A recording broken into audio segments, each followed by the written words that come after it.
ਵਾਹਿਗੁਰੂ ਜੀ ਕਾ ਖਾਲਸਾ ਵਾਹਿਗੁਰੂ ਜੀ ਕੀ ਫਤਿਹ। ਦ ਖਾਲਸ ਟੀਵੀ ਦੇਖ ਰਹੇ ਸਾਰੇ ਦਰਸ਼ਕਾਂ ਨੂੰ ਵਿਸਾਖੀ ਅਤੇ ਖਾਲਸੇ ਦੇ ਸਿਰਜਣਾ ਦਿਹਾੜੇ ਦੀਆਂ ਬਹੁਤ-ਬਹੁਤ ਵਧਾਈਆਂ। 13 ਅਪ੍ਰੈਲ 1699 ਦਾ ਦਿਨ ਸੀ ਜਦੋਂ ਦਸਮੇਸ਼ ਪਿਤਾ ਸ਼੍ਰੀ ਗੁਰੂ ਗੋਬਿੰਦ ਸਿੰਘ ਸਾਹਿਬ ਨੇ ਆਨੰਦਪੁਰ ਸਾਹਿਬ ਦੀ ਧਰਤੀ ਤੇ ਭਰੇ ਇਕੱਠ ਦੇ ਵਿੱਚ ਹੱਥ ਦੇ ਵਿੱਚ ਨੰਗੀ ਤਲਵਾਰ ਫੜ ਕੇ ਕਿਹਾ ਸੀ ਕਿ ਅੱਜ ਤੋਂ ਤੁਸੀਂ ਸਾਰੇ ਵਾਹਿਗੁਰੂ ਜੀ ਦਾ ਖਾਲਸਾ ਬਣੇ ਹੋ ਅਤੇ ਫਤਿਹ ਵੀ ਵਾਹਿਗੁਰੂ ਜੀ ਦੀ ਹੀ ਹੋਵੇਗੀ। ਤੁਸੀਂ ਅੱਜ ਤੋਂ 5 ਕਕਾਰਾਂ ਦੇ ਧਾਰਨੀ ਹੋ ਅਤੇ ਊਚ ਨੀਚ ਤੇ ਭੇਦਭਾਵ ਤੋਂ ਰਹਿਤ ਸਿਰਫ ਖਾਲਸੇ ਹੋ। ਤੁਹਾਡਾ ਜਨਮ ਖੰਡੇ ਦੀ ਧਾਰ ਵਿੱਚੋਂ ਹੋਇਆ। ਤੁਸੀਂ ਸਾਰੇ ਅਕਾਲ ਪੁਰਖ ਦੇ ਪੁੱਤਰ ਧੀਆਂ ਹੋ ਤੇ ਤੁਸੀਂ ਹੱਦਾਂ ਸਰਹੱਦਾਂ ਤੋਂ ਰਹਿਤ ਸਾਰੀ ਧਰਤੀ ਦੇ ਮਾਲਕ ਵੀ ਹੋ ਤੇ ਸੇਵਾਦਾਰ ਵੀ ਹੋ।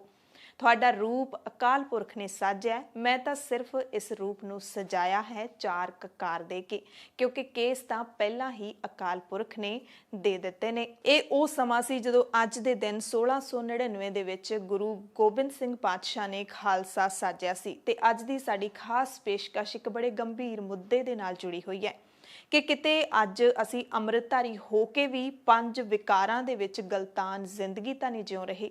ਤੇ ਜੇ ਅਜਿਹਾ ਹੋ ਰਿਹਾ ਤਾਂ ਆਪਣੇ ਆਪ ਨੂੰ ਗੁਰੂ ਸਾਹਿਬ ਵੱਲੋਂ ਦਿੱਤੀ ਗੁਰਬਾਣੀ ਦੇ ਨਾਲ ਕਾਬੂ ਕਰਨ ਦੀ ਲੋੜ ਹੈ। ਆਪਣੇ ਮਨ ਤੇ ਤਨ ਨੂੰ ਕਾਬੂ ਕਰਨ ਦੀ ਲੋੜ ਹੈ। ਨਹੀਂ ਤਾਂ ਅਸੀਂ ਅੰਮ੍ਰਿਤਧਾਰੀ ਸਿੱਖ ਨਹੀਂ ਬਲਕਿ ਭੇਖੀ ਸਿੱਖ ਹਾਂ। 5 ਕਕਾਰਾਂ ਦੇ ਅੱਜ ਸਾਨੂੰ ਸਾਰੇ ਅੰਮ੍ਰਿਤਧਾਰੀ ਸਿੱਖਾਂ ਨੂੰ ਬੜੇ ਅਹਿਮ ਸਵਾਲ ਨੇ।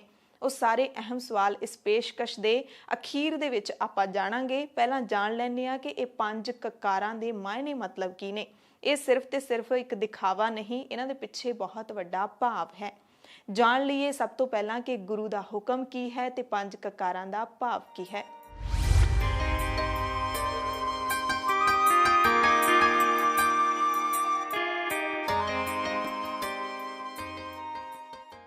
ਕੇਸ ਗੁਰੂ ਦੀ ਮੋਹਰ, ਕੁਦਰਤ ਦਾ ਅਜੂਬਾ ਤੇ ਅੰਮ੍ਰਿਤਧਾਰੀ ਸਿੱਖਾਂ ਦਾ ਪਹਿਲਾ ਕਕਾਰ।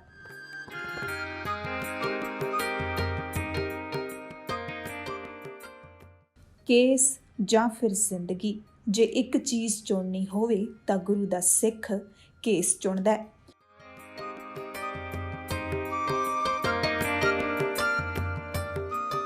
ਸ਼ਹੀਦ ਭਾਈ ਤਾਰੂ ਸਿੰਘ ਇਸ ਦੀ ਜਿਉਂਦੀ ਜਾਗਦੀ ਮਿਸਾਲ ਨੇ।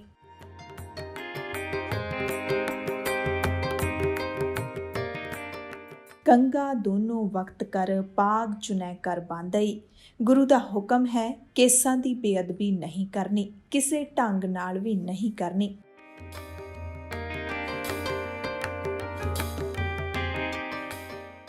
ਇਹ ਵੀ ਬਚਨ ਮਿਲਦੇ ਨੇ ਕਿ ਸਿੱਖ ਨੇ ਕੇਸਾਂ ਨੂੰ ਵਾਲ ਵੀ ਨਹੀਂ ਆਖਣਾ, ਵਾਲ ਕਹਿਣ ਵਾਲਾ ਵੀ ਤਨਖਾਹੀਆ।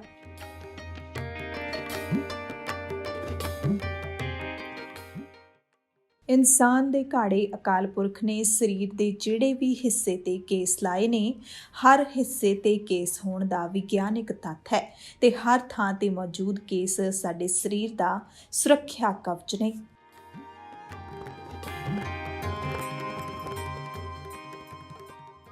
ਕੰਗਾ ਅੰਮ੍ਰਿਤਧਾਰੀ ਸਿੱਖਾਂ ਦਾ ਦੂਜਾ ਕਕਾਰ।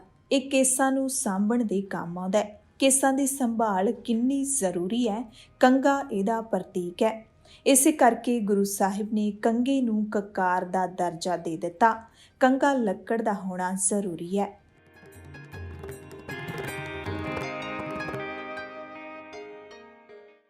ਮਰਿਆਦਾ ਮੁਤਾਬਿਕ ਜਿਹੜੇ ਘਰਾਂ ਦੇ ਵਿੱਚ ਪਲਾਸਟਿਕ ਦੇ ਸਾਂਝੇ ਕੰਗੇ ਕੰਗੀਆਂ ਹੁੰਦੇ ਨੇ ਤੇ ਇੱਕ ਕੰਗੀ ਨੂੰ ਹੀ ਜਿੱਥੇ ਸਾਰੇ ਵਰਤਦੇ ਨੇ, ਉਹਨਾਂ ਦੀ ਵਰਤੋਂ ਬਿਲਕੁਲ ਨਹੀਂ ਕਰਨੀ। ਇੱਕ ਦੂਜੇ ਦਾ ਕੰਗਾ ਨਹੀਂ ਵਰਤਣਾ।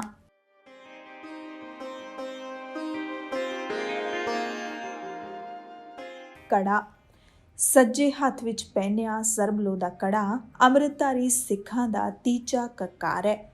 ਇਹ ਇੱਕ ਸਿੱਖ ਨੂੰ ਗੁਰੂ ਦੀ ਬਖਸ਼ਿਸ਼ ਭਰੀ ਕੜੀ ਹੈ ਜੋ ਸਿੱਖ ਨੂੰ ਆਪਣੇ ਹੱਥਾਂ ਨਾਲ ਸਹੀ ਕੰਮ ਕਰਨ ਲਈ ਪ੍ਰੇਰਿਤ ਕਰਦੀ ਹੈ, ਗਲਤ ਕੰਮਾਂ ਤੋਂ ਵਰਜਦੀ ਹੈ, ਭਟਕਣ ਤੋਂ ਰੋਕਦੀ ਹੈ।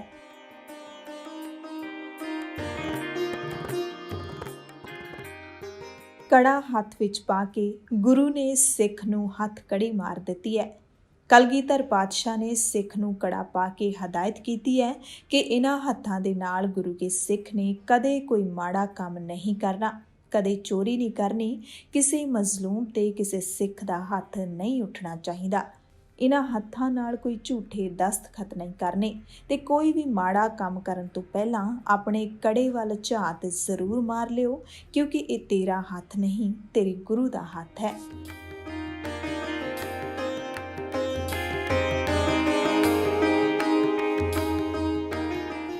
किरपान ਅੰਮ੍ਰਿਤਧਾਰੀ ਸਿੱਖਾਂ ਦਾ ਪੰਜਵਾਂ ਕਕਾਰ।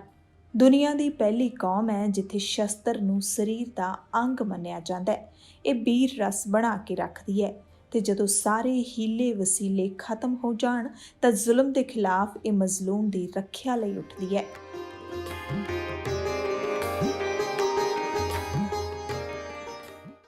ਤੇ ਸਿੱਖ ਦੇ ਅੰਦਰ ਵੀਰ ਰਸ ਦਾ ਹੋਣਾ ਬਹੁਤ ਜ਼ਰੂਰੀ ਹੈ, ਕਿਉਂਕਿ ਜੇ ਵੀਰ ਰਸ ਮਿਟ ਗਿਆ ਤਾਂ ਜ਼ੁਲਮ ਦੇ ਖਿਲਾਫ ਤੁਸੀਂ ਨਹੀਂ ਡਟ ਸਕਦੇ।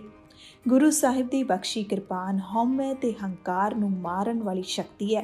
ਕਿਰਪਾਨ ਨੂੰ ਸਦਾ ਗਾਤਰੇ ਸਜਾ ਕੇ ਰੱਖਣ ਦਾ ਹੁਕਮ ਹੈ ਤੇ ਸ਼ਸਤਰ ਦੀ ਸਫਾਈ ਬਹੁਤ ਜ਼ਰੂਰੀ ਹੈ।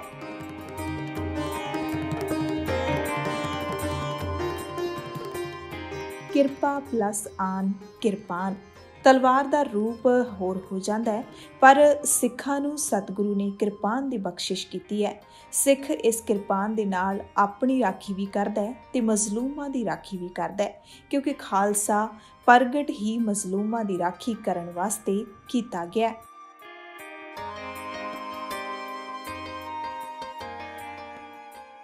ਕਛਹਿਰਾ ਜਿਸਮਾਨੀ ਪਰਦਾ ਹੈ, ਖਾਸ ਕਰਕੇ ਜੰਗ ਦੇ ਮੈਦਾਨ ਵਿੱਚ ਪਹਿਨਣ ਲਈ ਬਣਾਇਆ ਗਿਆ ਸੀ, ਜੋ ਤਨ ਵੀ ਢਕੇ ਤੇ ਪਰੇਸ਼ਾਨੀ ਵੀ ਨਾ ਹੋਵੇ। ਕਛਹਿਰਾ ਆਤਮ ਸੰਜਮ ਦਾ ਪ੍ਰਤੀਕ ਹੈ, ਜਤ ਸਤ ਨੂੰ ਕਾਇਮ ਰੱਖਣ ਦੀ ਪ੍ਰੇਰਨਾ ਹੈ। ਗੁਰੂ ਸਾਹਿਬ ਨੇ ਇਸ ਪੰਜਵੇਂ ਕਕਾਰ ਰਾਹੀਂ ਵਾਸ਼ਨਾ ਨੂੰ ਘਰ ਤੱਕ ਸੀਮਿਤ ਰੱਖਣ ਦਾ ਹੁਕਮ ਦਿੱਤਾ ਹੈ।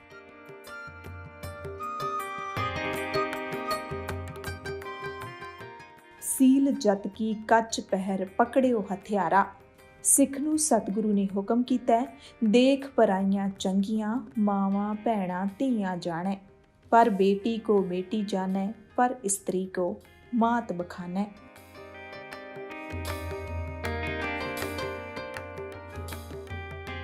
ਸੋ ਪੰਜ ਕਕਾਰ ਅੱਜ ਹਰ ਅੰਮ੍ਰਿਤਧਾਰੀ ਸਿੱਖ ਨੂੰ ਸਵਾਲ ਕਰਦੇ ਨੇ ਕਿ ਕੀ ਤੁਸੀਂ ਕਕਾਰ ਧਾਰਨ ਕਰਕੇ ਇਹਨਾਂ ਕਕਾਰਾਂ ਦੇ ਨਾਲ ਇਮਾਨਦਾਰੀ ਦੇ ਨਾਲ ਨਿਭ ਤੇ ਨਿਭਾ ਰਹੇ ਹੋ? ਕੀ ਤੁਸੀਂ ਗੁਰੂ ਸਾਹਿਬ ਦੇ ਦੱਸੇ ਹੁਕਮ ਦੇ ਮੁਤਾਬਿਕ ਇਹਨਾਂ ਕਕਾਰਾਂ ਦਾ ਭਾਵ ਸਮਝਦੇ ਹੋ? ਕਿ ਤੁਸੀਂ ਗੁਰੂ ਦੇ ਨਾਲ ਇਹਨਾਂ ਪੰਜ ਕਕਾਰਾਂ ਦੇ ਨਾਲ ਦਗਾ ਤਾਂ ਨਹੀਂ ਕਵਾ ਰਹੇ? ਪਹਿਲਾ ਕਕਾਰ ਕੇਸ ਹੈ ਤੇ ਕੇਸ ਹਰ ਅੰਮ੍ਰਿਤਧਾਰੀ ਸਿੱਖ ਨੂੰ ਸਵਾਲ ਪੁੱਛਦੇ ਨੇ ਕਿ ਕਿਤੇ ਤੁਸੀਂ ਅੰਮ੍ਰਿਤਧਾਰੀ ਹੋ ਕੇ ਵੀ ਆਪਣੇ ਸਰੀਰ ਤੋਂ ਕਿਸੇ ਵੀ ਤਰੀਕੇ ਦੇ ਨਾਲ ਕੇਸਾਂ ਦੀ ਬੇਅਦਬੀ ਤਾਂ ਨਹੀਂ ਕਰਦੇ। ਦੂਸਰਾ ਕਕਾਰ ਕੰਘਾ, ਕੀ ਤੁਸੀਂ ਆਪਣੇ ਕੇਸਾਂ ਦੀ ਸਾਫ਼ ਸਫਾਈ ਰੱਖਣ ਦੇ ਲਈ ਸਵੇਰੇ ਸ਼ਾਮ ਲੱਕੜ ਦੇ ਕੰਘੇ ਦੇ ਨਾਲ ਕੇਸਾਂ ਨੂੰ ਵਾਹੁੰਦੇ ਹੋ, ਸਾਫ਼ ਕਰਦੇ ਹੋ? ਤੇ ਜੋ ਕੰਘੇ ਦਾ ਅਸਲ ਸਥਾਨ ਹੈ ਤੁਹਾਡੇ ਸਿਰ ਦੇ ਵਿਚਾਲੇ, ਕੀ ਤੁਸੀਂ ਕੰਘੇ ਨੂੰ ਉਸੇ ਥਾਂ ਤੇ ਮਹਿਫੂਜ਼ ਰੱਖਦੇ ਹੋ? ਕਿਰਪਾਨ ਦੇ ਨਾਲ ਟੰਗ ਕੇ ਤਾਂ ਨਹੀਂ ਰੱਖਦੇ। ਕਿਰਪਾਨ ਜੋ ਕਿ ਮਜ਼ਲੂਮਾਂ ਦੀ ਰੱਖਿਆ ਲਈ ਹੁੰਦੀ ਹੈ। ਤੁਹਾਨੂੰ ਸਵਾਲ ਹੈ ਕਿ ਤੁਸੀਂ ਅੰਮ੍ਰਿਤਧਾਰੀ ਸਿੱਖ ਹੋ ਕੇ ਜੇ ਤੁਸੀਂ ਕਿਰਪਾਨ ਧਾਰਨ ਕੀਤੀ ਹੈ ਤਾਂ ਤੁਸੀਂ ਮਜ਼ਲੂਮਾਂ ਦੀ ਰੱਖਿਆ ਕਰਦੇ ਹੋ? ਕਿਤੇ ਤੁਸੀਂ ਜ਼ੁਲਮ ਕਰਦੇ ਜਾਂ ਫਿਰ ਜ਼ੁਲਮ ਸਹਿੰਦੇ ਤਾਂ ਨਹੀਂ? ਕਛਹਿਰਾ ਜਤ ਸਤ ਦਾ ਪ੍ਰਤੀਕ ਹੈ। ਕਛਹਿਰਾ ਤੁਹਾਨੂੰ ਸਵਾਲ ਪੁੱਛਦਾ ਹੈ, ਸਾਨੂੰ ਸਭ ਨੂੰ ਸਵਾਲ ਪੁੱਛਦਾ ਹੈ ਕਿ ਕੀ ਤੁਸੀਂ ਆਪਣੀ ਕਾਮ ਵਾਸ਼ਨਾ ਨੂੰ ਸੀਮਿਤ ਰੱਖਦੇ ਹੋ? ਕੀ ਤੁਸੀਂ ਕਛਹਿਰਾ ਪਹਿਨ ਕੇ ਵੀ ਕਿਸੇ ਦੂਸਰੇ ਦੀ ਧੀ ਭੈਣ ਦੀ ਇੱਜ਼ਤ ਦਾ ਖਤਰਾ ਤਾਂ ਨਹੀਂ ਬਣਦੇ?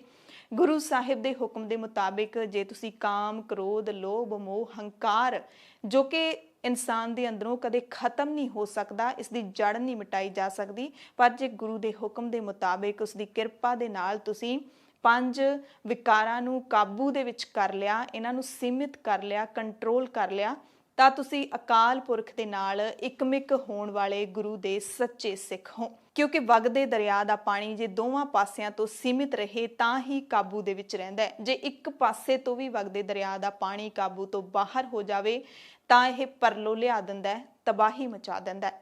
ਵਾਹਿਗੁਰੂ ਜੀ ਕਾ ਖਾਲਸਾ, ਵਾਹਿਗੁਰੂ ਜੀ ਕੀ ਫਤਿਹ।